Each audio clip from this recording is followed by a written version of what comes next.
If your home button is broken or unresponsive, you're in luck, because today I'm going to show you how to replace the home button in your iPhone SE.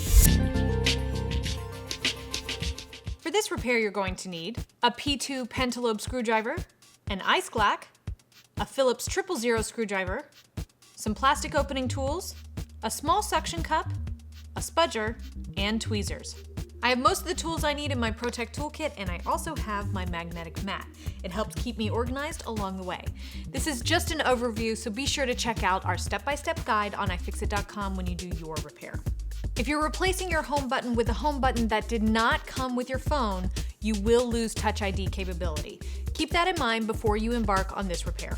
The first step is to open the phone, and it's as simple as removing the 2 pentalobe screws on either side of the lightning connector.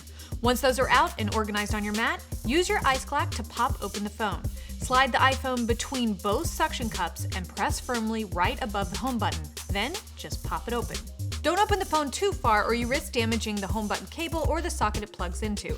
Keep the cable loose. If it's stretched taut, it's too far. If you don't have an ice glack, you can open your phone with a suction cup and an opening tool. We outlined this alternative in steps 5 through 7 on our guide. Once the phone is cracked open, we can get to work on the home button cable that is tethering it to the rear case. First, use your spudger to pry the bracket, then use your spudger to disconnect the cable.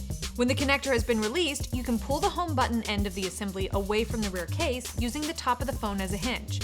Open the display to about a 90-degree angle and lean it against something to keep it propped up while you're working on the phone. Add a rubber band to keep the display securely in place while you work. This prevents undue strain on the display cables. Time to disconnect the battery. To do that, we just need to remove the 2 screws holding the bracket in place. Remove the bracket and then disconnect the battery with your opening tool.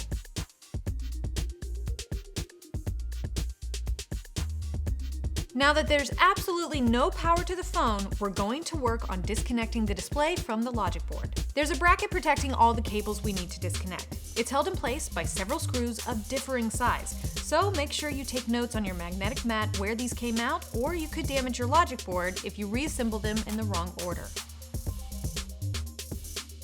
Now you can take the bracket out of the phone and get to work on disconnecting all those cables holding the display in place.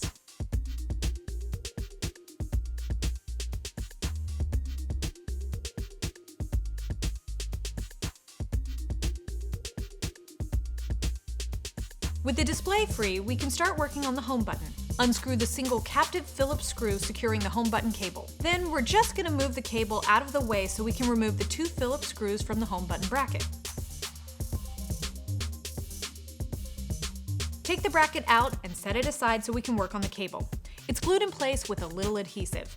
Gently work the spudger underneath the cable to separate the home button cable from the front panel assembly, but don't remove it from the display just yet. If you put tape over your display to protect yourself from broken glass, you can remove the portion covering the home button now. Using your finger, go underneath the home button and gently push the top left corner up and away from the front panel. Don't push the home button all the way through. You only need to get a corner free so that you can pry it free with the spudger. If you feel like it's harder than it should be, add some heat from your eye opener and try again. After you have used your spudger to peel the home button the rest of the way off, you can remove the home button assembly from your phone. If you need the home button gasket for your new home button, you can remove it with your tweezers. The gasket is very thin. If you feel it beginning to tear, stop peeling and apply heat before proceeding. Then just thread the gasket off the ribbon cable.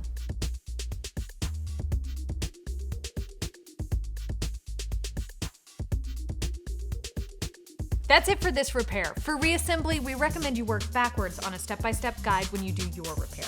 You can find all the parts and tools you need for this and many other repairs at iFixit.com. Good luck, and let me know how it goes. You can find me on Twitter at Gwendolyn Gay and follow iFixit at iFixit while you're there. Don't forget to subscribe to our channel and give us a like on Facebook at facebook.com/iFixit.